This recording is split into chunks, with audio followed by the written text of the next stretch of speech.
አሰላሙ አለይኩም ወራህመቱላሂ ወበረካቱ። እንዲሁም ክርስቲያን ወገኖች ሰላም ብያለሁኝ።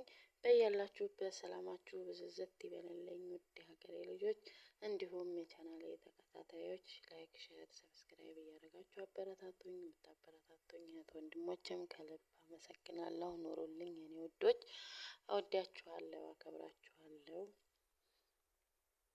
እና ዛሬ ደግሞ በሌላ ቪዲዮ ብቅ ብያለሁኝ ማለት ነው። አዲስ የሆናችሁ ደግሞ ሰብስክራይብ በማድረግ የደወል ምልክቷን በማጥቆር ቤተሰብ እንሆን እላለሁኝ። እናንተም ደግሞ ሰብስክራይብ፣ ሼር፣ ላይክ እያደረጋችሁ አበረታቱኝ ማለት ነው። ዛሬ ደግሞ እንደተለመደው በሌላ ቪዲዮ ብቅ ብያለሁኝ እና ላይክ ሼር አድርጉ ማለት ነው። ሰምታችኋል። ዛሬ ደግሞ የነብዩ ዱዓዎች የነብዩ ሰለላሁ ዐለይሂ ወሰለም ዱዓዎች በሚል ብቅ ብያለሁኝ ማለት ነው። የኔ ውዶች የነብዩ ዱዓዎች አንደኛ በሌሊት የመጨረሻዎቹ ሰዓታት ላይ አማኞች በዱዓ እንዲበረቱ ያዙ ነበር። ሁለተኛ ምዕመናን በሱጁዳቸው ውስጥ በዱዓ እንዲበረቱ ይጠቁሙ ነበር። ሶስተኛ እጃቸውን ከፍ አድርገውና ተናንሰው አላህ ይለምኑ ነበር። አራተኛ አንድን ሰው ያስታወሱ እንደሆነ ዱዓ ያደርጉለታል። አምስተኛ አጠቃላይ ጀሚዕ የሆኑ ዱዓዎችን ይጠቀሙ ነበር። ስድስተኛ ዱዓ ሲያደርጉ ሶስት ጊዜ ዱዓ ያደርጋሉ። ሰባተኛ ሶስት ጊዜ ከአላህ ሱብሃነሁ ወተዓላ ምህረትን ይለምናሉ፣ እስትግፋር ያደርጋሉ።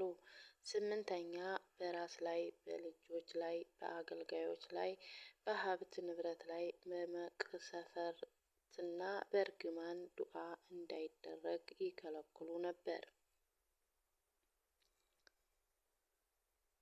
ዘጠነኛ ሲነጋ አላህን በማውሳት ቀናቸውን ይጀምራሉ፣ ሲመሽም ዱዓ ያደርጋሉ።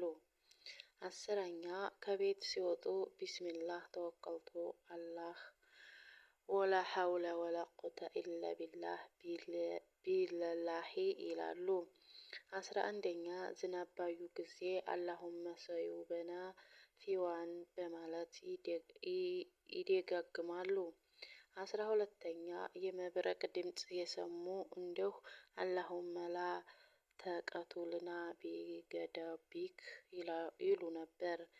13ኛ ምግብ አዲስ ሲነሳ አልሐምዱሊላህ ላዚ አጥመና ወሰቃና ወአዋና ወጀአለና ሙስሊሚን ይላሉ።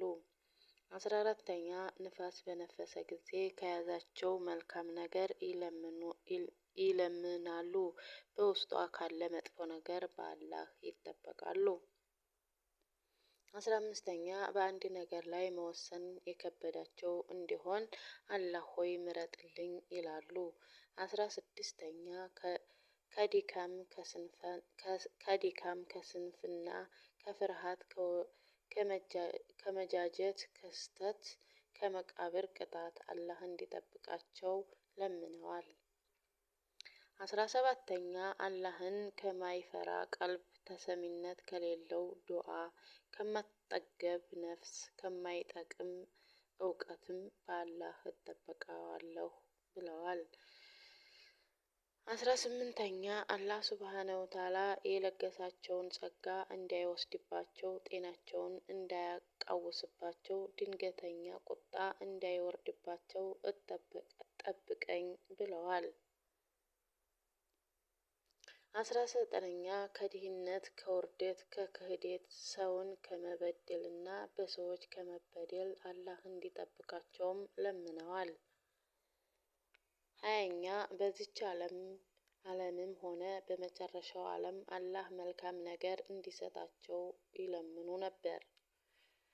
እና የኔ ውዶች ላይክ፣ ሼር፣ ሰብስክራይብ አድርጉ ማለት ነው። ያው ቤተሰብ ያልሆናችሁ ደግሞ ሰብስክራይብ በማድረግ የደወል ምልክቷን በማጥቆር ቤተሰብ እንሁን እላለሁኝ። እኔ ማሮች ወዳችኋለሁ፣ አከብራችኋለሁ። ኑሩልኝ በያላችሁበት አላህ ይጠብቃችሁ። የዛሬውን ቪዲዮዬን በዚህ አጠናቅቄያለሁኝ። በቀጣይ ቪዲዮ እስከምንገናኝ አሰላሙ አለይኩም ወራህመቱላሂ ወበረካቱ።